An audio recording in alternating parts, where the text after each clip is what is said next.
Nesse vídeo nós temos diferentes temas para conversar, vamos falar aqui do anúncio de dividendos de algumas empresas, vamos falar dos Estados Unidos derrubando a taxa de juros e o que esperar daqui para frente, e vamos falar do Brasil, a situação complicada que deve levar ao aumento da taxa de juros, até mesmo o Lula falando ali que ele está full. Então vamos começar falando rapidinho aqui dos dividendos. Nós temos novos anúncios de dividendos, como por exemplo a Home, que anunciou ontem aqui 24 centavos por ação, a gente já vai ver líquido quanto é que dá, bonitinho.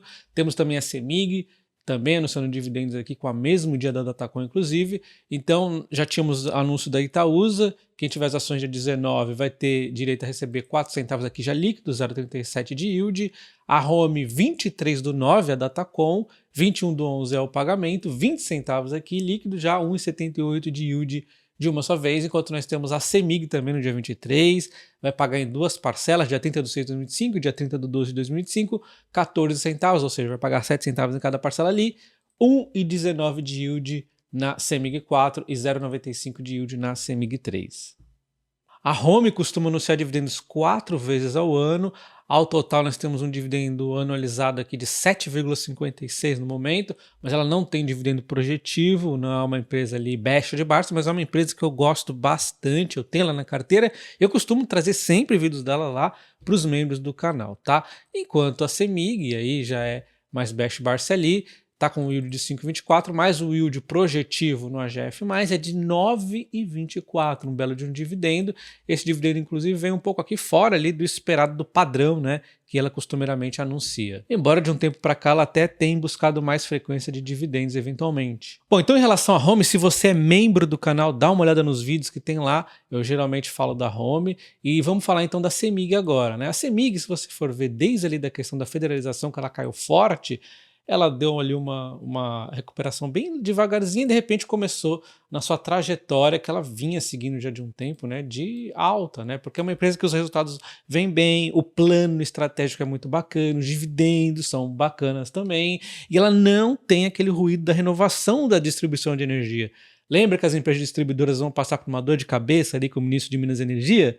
Com aquela renovação tumultuada? A CEMIG e a Copel estão muito longe da renovação, então elas não estão muito preocupadas com isso, né? Óbvio que elas estão de olho, mas é uma questão muito mais lá para frente. Então, elas deveriam estar mais tranquilas, mas o que está atrapalhando um pouco a CEMIG ainda é essa questão da federalização, tá? Mas a dor de cabeça que você não pode esquecer em relação à CEMIG é a federalização. Eu vou mostrar para vocês que o mercado não esqueceu disso, tá? Então olha só, em julho esse tema voltou à tona e a expectativa agora é que depois das eleições municipais esse tema volte a ganhar um pouco de força, né? Talvez, como vai ficar próximo do fim do ano e tudo mais, talvez volte só em 2025, mas não foi esquecido. O próprio Zema voltou a falar disso ali em julho, né?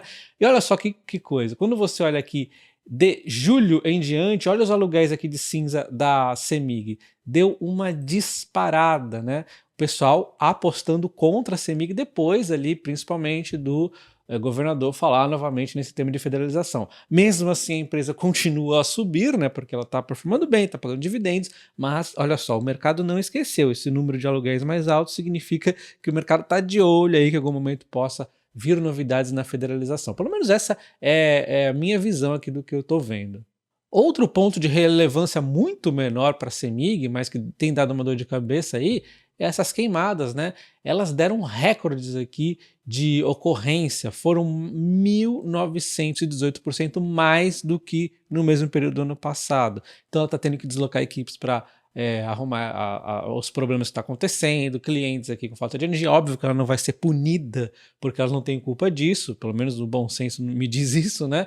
Mas isso aqui é um trabalho que ela tem, né? E falando agora sobre a taxa de juros americana, ela caiu meio ponto percentual, de 5,5 para 5. A gente já vê uma reação aqui nas ações do Brasil, principalmente nas SMALs. O índice Bovespa, que estava em queda, acabou se recuperando e está aqui meio que no 0 a 0, enquanto o índice de ações SMALs está subindo cerca de 1% nesse momento. Então eu vou fazer um resumo aqui do que o Fed falou, mas antes é importante a gente refletir que essa queda de 0,5 pontos percentual já estava meio que precificado. A maioria do mercado estava esperando esta queda. Quando a queda da taxa de juros americana cai, o pessoal começa a tirar dinheiro da renda fixa e investir nos mercados de ações.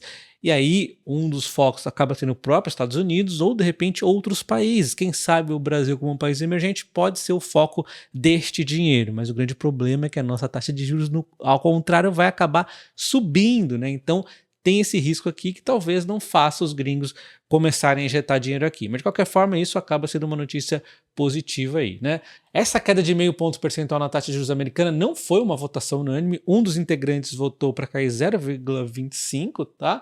Bom, e aí vamos ver aqui algumas projeções do Fed. Eles falam que a taxa de desemprego deve ficar em 4,4 ao fim de 2024 e 2025, um pouquinho maior do atual, de 4,2, tá? O PCE, que é o índice de inflação aqui baseado no consumo pessoal, ele está em está projetado agora de 2,3, antes o que era projetado antes em 2,6. O núcleo agora 2,6, antes estava projetado em 2,8. Então, nós só acreditamos que a inflação PCE vai reduzir um pouquinho, né? O PIB também vai acabar reduzindo para 2 agora, e antes estava projetado em 2,1, o PIB para 2024. Mas o Fed ainda continuou dizendo que eles não estão com pressa nesse ritmo da caminhada da queda da taxa de juros.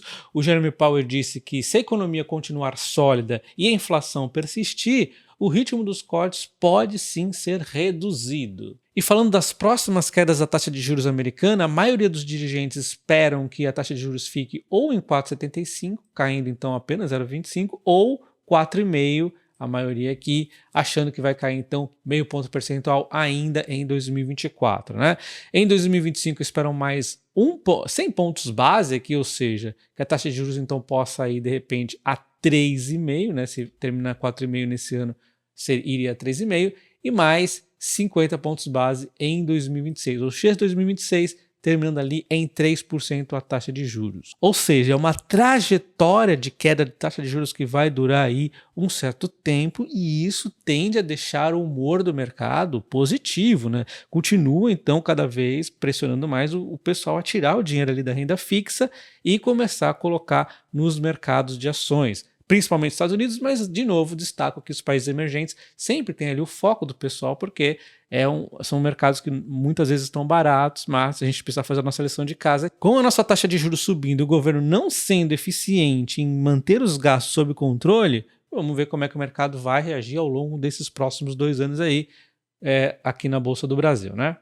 Bom, então quando o mercado de risco ganha força com a queda da taxa de juros, óbvio que as ações acabam ganhando ali, mas talvez o que mais acabe ganhando com essa queda da taxa de juros seja as criptomoedas, como por exemplo o Bitcoin, estava caindo ali antes do anúncio do Fed, agora está subindo cerca de 1%, e vamos ver se ele volta, né, às altas, depois de um período aqui que ele está meio num zigue-zaguezinho, sem sair muito do lugar. A mesma coisa o Ethereum também estava caindo, agora tá no 0 a 0 ainda, mas vamos ver como é que o mercado reage. E se você estiver pensando em comprar Bitcoin ou alguma outra criptomoedas, considere comprar na CoinFury, que é a melhor corretora que nós temos para comprar criptomoedas. Você faz um Pix em reais, cai rapidinho ali na sua conta, você já pode vir aqui e você pode comprar em reais o Bitcoin, mas eu mesmo prefiro acabar comprando em dólar, porque também você faz a conversão de real para dólar na CoinFury sem taxa, então é tudo muito tranquilo. Aí você vem aqui e digita quanto que você quer comprar em dólar aqui, tranquilo, só comprar e já era. Mas você pode comprar Bitcoin em reais também. O que acontece é que nesse momento ele não está subindo porque o dólar, né, está caindo frente ao real, porque acabamos de ver a taxa de juros americana caindo. Então tem uma pressão ali contra o dólar. E falando do Brasil rapidamente, o foco é o descontrole fiscal, mas nós temos também aqui o agregado monetário M2, que é o dinheiro em circulação, mais aquele dinheiro de depósito de curto prazo, ou seja, que daqui a pouco, num piscar de olho, ele pode estar em circulação também. Então, olha só, na pandemia nós tivemos aqui realmente uma explosão, que assim o mundo inteiro fez, eu não concordo com nada disso, mas o fato é que tem uma justificativa ali, que uns concordam, outros não. O fato é que foi feito, beleza, a gente isola este 2020 e aí a gente olha para frente. 2021 a 22, a gente voltou para um patamar meio normal, que já estávamos antes. Uma coisa que cresce, mas não cresce de forma explosiva. Aí chega 2022 para 2023, que acontece com todos os benditos dos governos. Quando chega no ano final de eleição, eles querem ali gastar mais, né? Só não aconteceu no governo Temer porque ele não queria se reeleger provavelmente. E aí chega 2023, nem campanha é mais eleitoral, mas entra o quê? Um governo de esquerda gastador que continua gastando infinito. Você imagina quando chegar no último ano de eleição. Isso aqui vai virar que nem o ano da pandemia provavelmente. Então o que está acontecendo é dinheiro a rodo aí na economia. E óbvio que mais dinheiro na economia é um maior risco para a inflação, mas muito mais grave do que isso é o descontrole de gastos do governo. Então ele tem descontrole de gastos, não consegue cumprir o arcabouço fiscal direito, fica utilizando artifícios para driblar o próprio arcabouço que eles criaram, como por exemplo utilizar a Caixa Econômica Federal para intermediar ali o auxílio gás, aí ele contabiliza por fora dos gastos, o que é bizarro, né? Então coisas desse tipo aqui, além de agora o Banco Central descobriu aqui 40 bilhões de rombo maior do que o Ministério da Fazenda encontrou.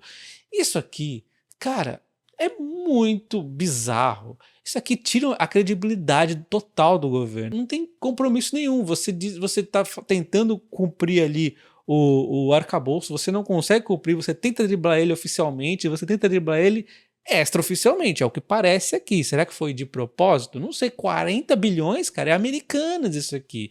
40 bilhões. Isso aqui é totalmente, vamos dizer, unrated, essa notícia aqui deveria ter muito mais repercussão, deveria estar falando na Globo, sabe aquele negócio que interrompe a programação?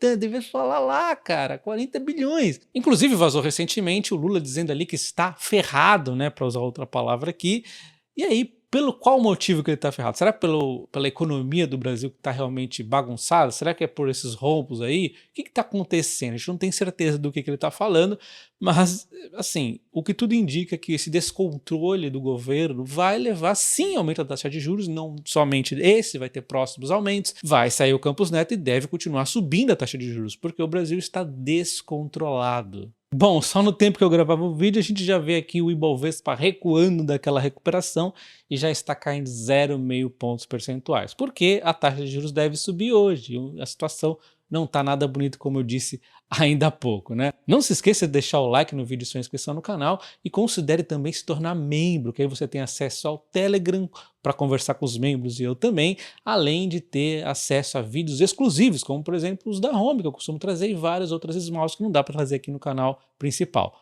Um abraço e até o próximo. Valeu!